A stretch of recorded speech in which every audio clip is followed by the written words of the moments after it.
Bismillahirrahmanirrahim. Assalamu alaikum. In today's lecture, we will learn what is the median for the grouped continuous data. So let's start. Already मैं जो है वो अपने grouped data median for the group data discrete case के अंदर जो आप लोगों को एलेबोरेट कर चुकी हूँ कि कॉन्टीन्यूस और डिस्क्रीट केस में क्या डिफरेंस होता है।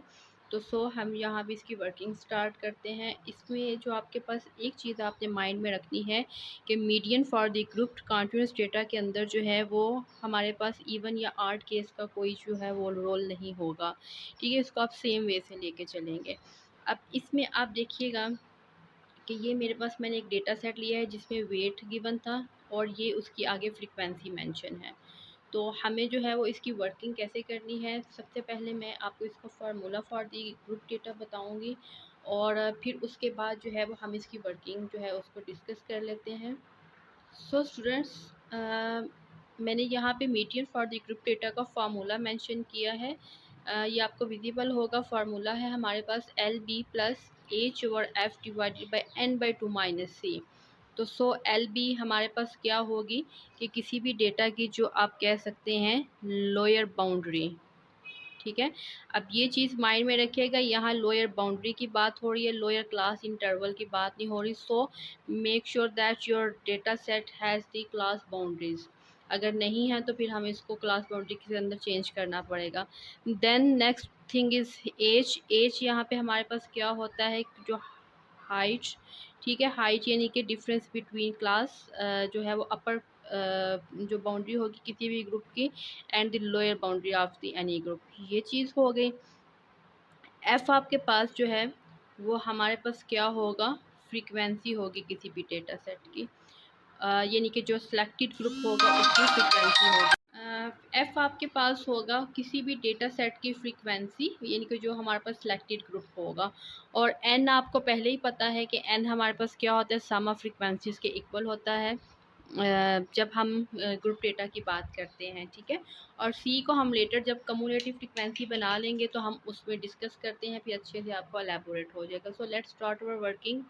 So first of all, before calculating the median for the grouped continuous data, you have to make sure that either your class जो आपके पास क्लासेस गिवन है that are in class boundaries form या फिर ये class interval की form में है, और उसकी मैं आपको जो है वो बता चुकी हूँ। जो हमारे पास प्रीवियस वीडियो है, मैंने वीडियो बनाई है कंस्ट्रक्शन ऑफ क्लास बाउंड्री के ऊपर, आप उस वीडियो को देख सकते हैं। तो सो यहाँ पे हमारे पास ये वैल्यूज़ आपस में जो है वो मैच नहीं कर रही, इसकी अपर और लोअर वैल्यू, तो इट मीन्स की क्लास इंटरवल की फॉर्म में है। We have to make the class boundary of this data set and how you can make the class boundary. ये अगेन जो है वो आप मेरी कंस्ट्रक्शन ऑफ क्लास बाउंड्री के नाम से वीडियो है, आप उस वीडियो को देख सकते हैं। तो सो यहाँ पे मैं सी बी बना रही हूँ कि मेरे पास जो है वो यहाँ पे एक रफ कैलकुलेशन कर लेते हैं। 85 minus 84 that is equals to 1 आएगा। 1 डिवाइडेड बाई 2 अगर करें 0.5 और 0.5, okay, and I have to subtract 0.5 from all the lower boundaries and I'll add 0.5 in all the upper class intervals। तो सो मेरे पास जो है ये फर्स्ट वाली जो सी बी है वो बन जाएगी 64.5, then 84.5, then 84.5 to 103 104.5, 104.5। So students, you can see that I have completed the column of class boundaries and now हमारे पास जो next task होगा that will be we have to compute the cumulative frequency and cumulative frequency भी हम already जो है वो previous video के अंदर जो है वो discuss कर चुके हैं। So हम यहाँ पे एक नया कॉलम बना लेते हैं जिसका नाम हम सी एफ रखेंगे, कम्युलेटिव फ्रीक्वेंसी।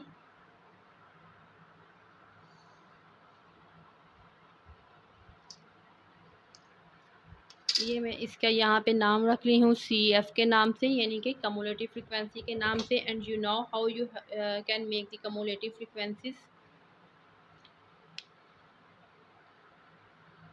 लाइक फर्स्ट में फ्रीक्वेंसी की वैल्यू है 9, मैं हर जो प्रीसीडिंग वैल्यू है इसके अंदर ऐड करती जाऊंगी। 19 19 प्लस 17।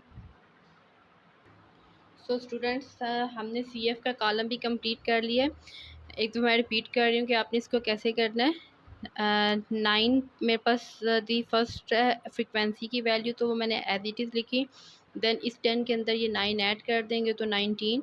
इस 19 को 17 के अंदर ऐड कर देंगे 36। इस 36 के अंदर 10 को ऐड कर देंगे 46। 46 plus 5 51। 51 plus 4 55 and 55 plus 5 that is equal to 60।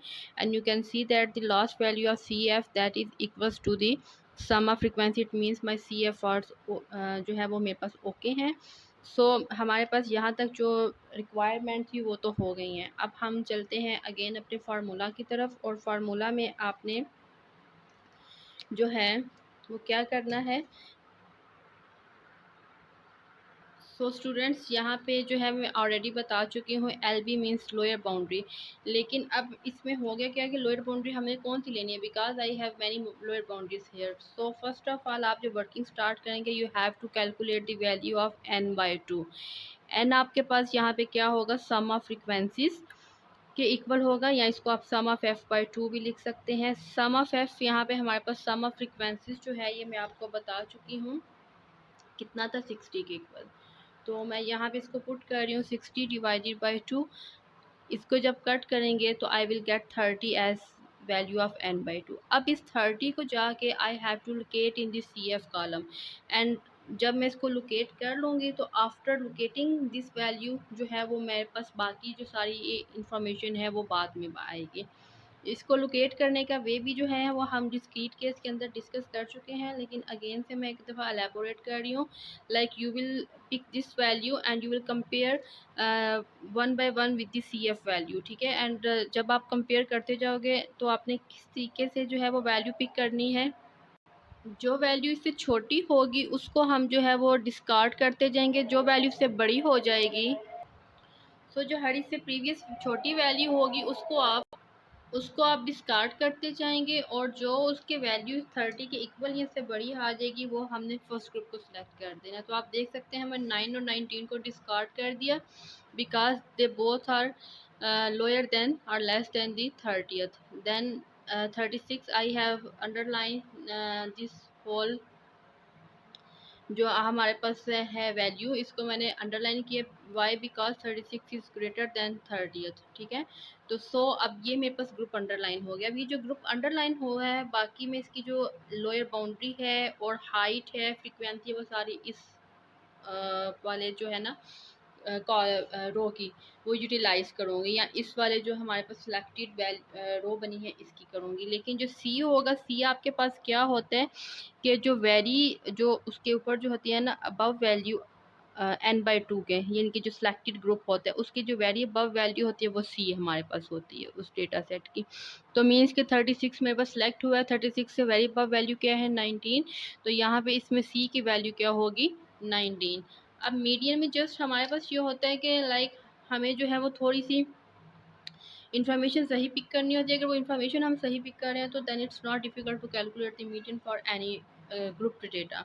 So now let's start putting the values of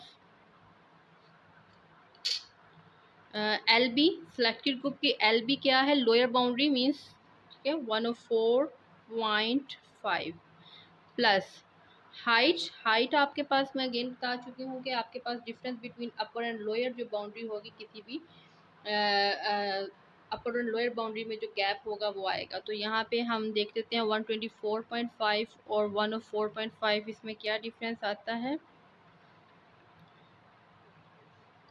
ठीक है। तो ये मेरे पास 20 वैल्यूज़ का गैप आ रहा है, तो इट मीन्स कि इसकी हाइट क्या हो जाएगी, 20। ये मैं यहाँ पे पुट कर रही हूँ। देन एफ़ की वैल्यू जो सिलेक्टेड ग्रुप है इसकी फ्रीक्वेंसी क्या मेंशन है यहाँ पे 17, वो हमने कर ली। और देन उसके बाद हमारे पास आ जाएगा ब्रैकेट आपने यूज़ करनी है, n/2 हम कैलकुलेट कर रहे हैं 30 वही पुट कर रहे हैं, माइनस सी क्या था मैं आपको बता चुकी हूँ 19, ये पुट किया। अब इसको आपने कैलकुलेट करना है। अच्छा, एक चीज़ याद रखिएगा कि इसको कैलकुलेट करते हुए आपने डिमैथ रूल को फॉलो करना है, ठीक है? यानी कि जो जैसे मल्टीप्लाई वगैरह हो, डिमैथ की जो सीक्वेंस बनता है, सबसे पहले हम ब्रैकेट वाले टर्म को सॉल्व करेंगे तो remaining term as it is लिखी रहने देंगे।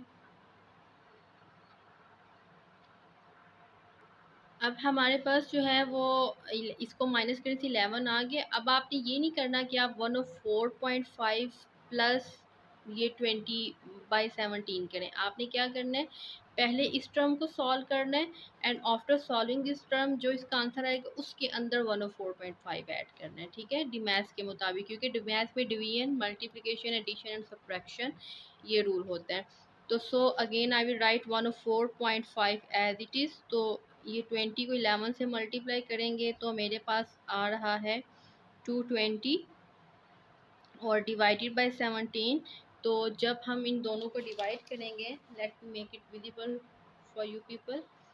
तो जब हम इन दोनों को डिवाइड करेंगे तो आपके पास जो है वो आ जाएगा 104.5